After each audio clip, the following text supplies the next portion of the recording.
Thanks for staying with us. Joining us on the show now is a special advisor to the Lagos State Governor on climate change and circular economy. Lagos State Ministry of Economic Planning and Budget, Mrs. Titi Oshodi.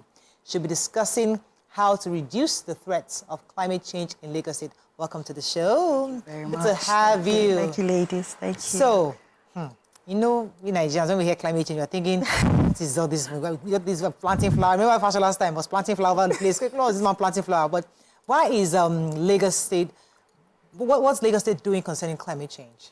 Good. I like the fact that you started with that acronym, that what is climate change, and just helping us to contextualize the idea of climate change in itself. And what do we mean by climate change? It's a change in our climate, isn't it? It's just the effects of the weather, the effect of the various seasons as they are supposed to play out, and the fact that they have become, there's a distortion in the playing out of the seasons and the times. In various climes, there are different indicators that show what climate change impact and the impact is. In our climb, we have flooding, we have heat waves, we have, thunderstorms, and these are things that are very prevalent, especially within the very vulnerable communities. We have a high level of informal settlement in Lagos. About 65% of our residents within our 21 million population are in informal settlements. And so they are regarded and classified as vulnerable communities. So I'd like this very simplified. You just referred to the heat wave. And when it happened, we did not call it, we say our sin don't plenty. So I would like you to really simplify, how our lifestyle and, how we contribute to what we experienced last month before that heavy rain that we were all praying for, and what we can do to change those things. Okay, so if you're saying climate change and you're talking to the lady who is a hairdresser, who washes people's hair, or you're talking to the vulcanizer who is repairing and fixing tires, they may not necessarily understand it. Even for middle class, some of us still think of climate change as an issue that the government, they should handle by themselves. However, if we want to hold on to the tangible aspect of it, what we're saying is that every day we generate waste, from our cosmetics to our plastics, the water that we drink, to the car that we drive, the tires. So for the vulcanizer, he doesn't understand that the tire that he works with is a potential source of resource for him. But the use of it, the burning of it, right, emits the potent carbon that affects the hemisphere. The lady who washes her customer's hair and pours the water into the gutter, that ultimately leads and channeled into the ocean, affects the lives on the ocean, affects the lives on the land, and the emission of those things that are pollutants within the sea, within the ocean, also in the period of degeneration emits carbon that affects the hemisphere. Yes, ma'am. So, ma'am, on this table, I try to talk about it, but your office is a new office. Yes. It's climate change, it's circular economy. And what people asked me recently was, this circular economy, in simple English, what does it mean? What I said, but of course you can elaborate on it, I said, is how to make money from this climate change talk that we have been talking about. Yeah. What do you say? Yes, you're right. If we have to put it in very, very regular, everyday terms. And I had said to myself that in explaining this, I have to really numb it down. Because if we're talking over people who we need for them to latch on to this opportunity, then we're not going to get progress. So what is circular economy? It's just basically how to manage your waste, how to recycle, how to repurpose, how to upscale. What do I mean by recycle? Your plastics, your paper, what it is that you normally generate within the household.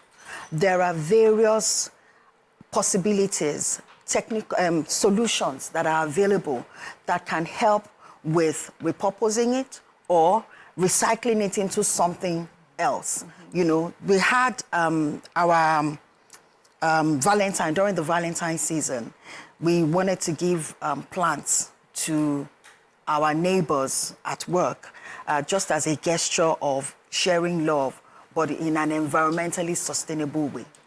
All of the plastics, all the flower pots that were used were made out of plastics that had been reused, repurposed for that, for the purpose of flower pots. Our clothes, fast fashion has caused such a high level of emission into the seas, into the ocean, into the air. And so how can we start to look at ways to repurpose our clothes? How can we look for technology that uses the fiber from the clothes for different other opportunities like interior, other types of paper, even paper. There's so many things that you can do with such. So I love that the conversation is coming down to schools. My school, my son this morning was reminding me he has to do a project, and his project is to show half of the earth in red, color the semicircle red, and draw a line, and then do the other one green. And in between, he has to write the things that he needs to do to move the earth from being red to being green. And that's simplifying how we need to regenerate the earth for children. So I know there was a conference, and there was a presentation, and what were the major outcomes from this, and what were the submissions that stakeholders are moving towards implementing in this circular economy process that we're working on? So if we just, step back a bit and talk about where we have pulled some of the statistics that have guided the plan, the framework of our plan. The Climate Action Plan actually stipulates in various ways the big industry, the big sectors that emit the highest level of carbon, and energy being the highest, and then transportation, and then waste being the second, and transportation being the third.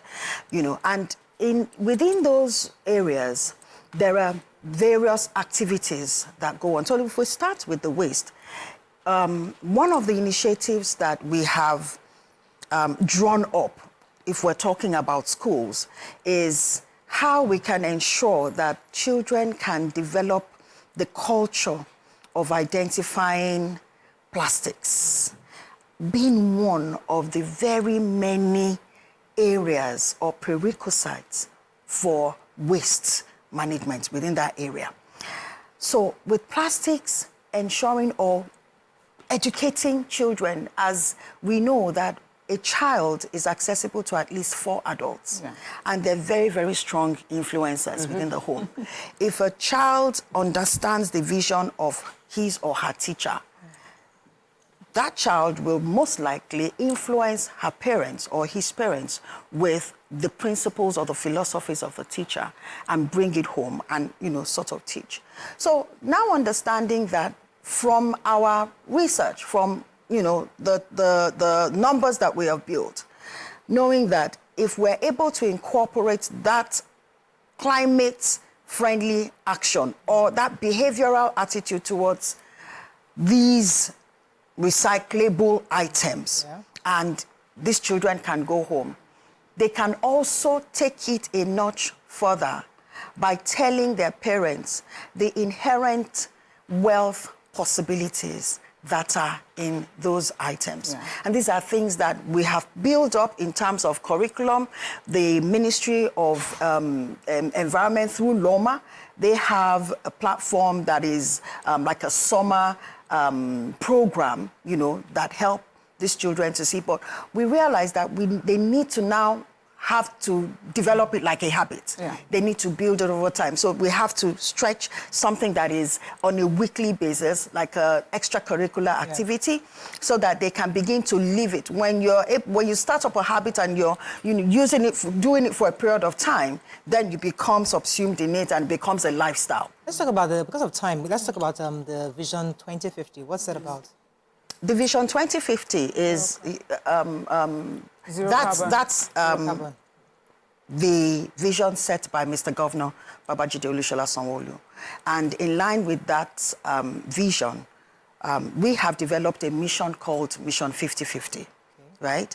And it essentially explains that over a period of 4 to 5 years, we want to be able to achieve a 10% reduction in carbon emission, and then on the other hand, use these numbers that we are already seeing as potential capacities, as potential opportunities, flip it around and create 10,000 direct and indirect job opportunities within the next 4 to 5 years. So if we're looking at 10,000 per year, then by the end of 5 years, we should be at least disaggregating that unemployment bracket by 50%. So if I were to refer to your just concluded inaugural event called the Economy, at that event you had people in the sustainable sector, people that were using old clothing to make new clothing that they could sell, e-waste and creating lighting alternatives, people using human waste and were making fertilizers. What does that tell you about, at the end of that event, what do you think you learned about what needs to be done within that sector in Lagos to scale it or, give more information for people to be able to, gain from it? Let me add to that. How do you capture these, boys, I won't call them scavengers, who pick up, waste items for, along the road? How do we make it neater? How do we add them to this neat question Miriam just asked? First and foremost, like I said, that it is an informal, that is a huge market that is still yet to be structured. Even though, to an extent, the barriers are low and there are people who are operating in that space, there's a need for the private sector to be involved. They have started to, but I think that there has to be a higher level of injection of capital into that place. Why?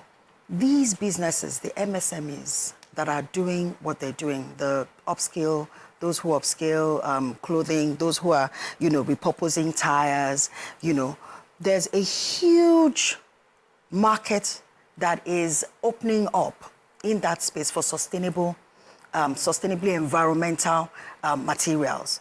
Is it in, fashion? Is it in construction?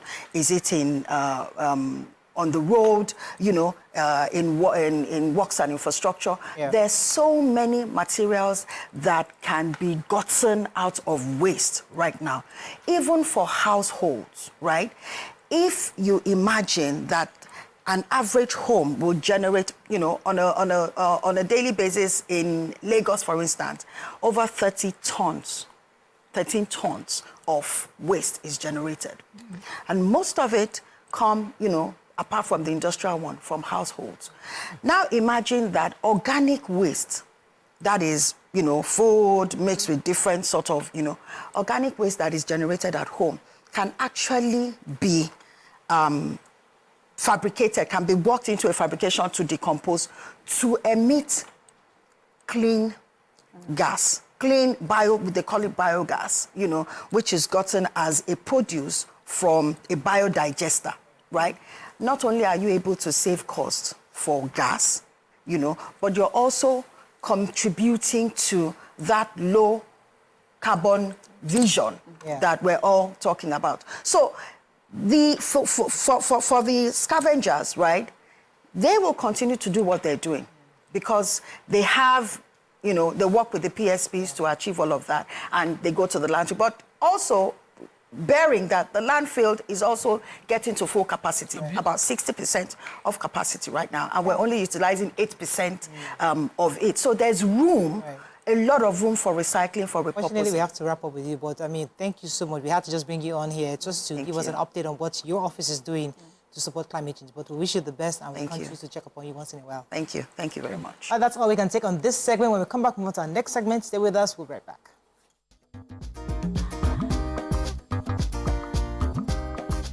Stay tuned. Your View will be right back.